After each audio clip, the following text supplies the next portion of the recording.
बबुआ काहे न रोता है, भाभी का दूध नहीं होता है।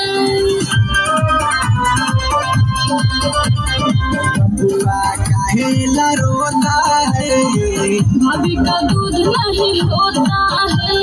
बबुआ काहे न रोता है, भाभी का दूध नहीं होता है। भैया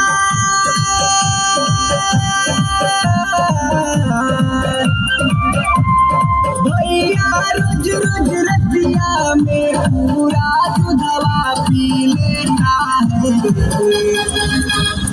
बबुआ काहे न रोता है, भाभी का दूध नहीं होता है। बबुआ काहे न रोता है, भाभी का दूध नहीं होता है।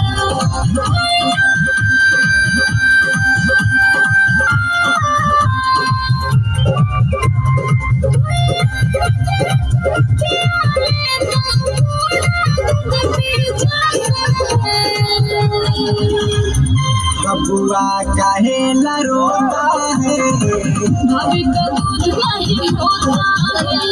बबुआ काहे न रोता है, भाभी का दूध नहीं होता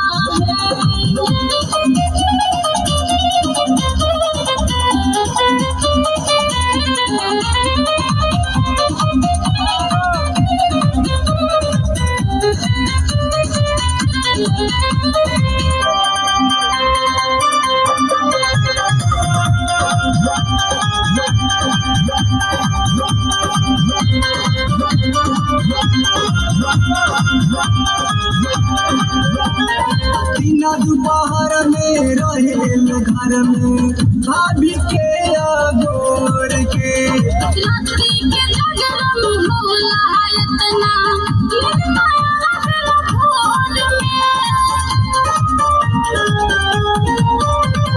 दिन दोपहर में रहेल घर में भाभी के अगोर के।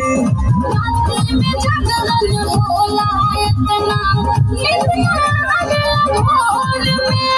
हरदम तुझ मेरा घर के मन का, हरदम तुझ मेरा घर के मन का बिचक बिचक के रोता है।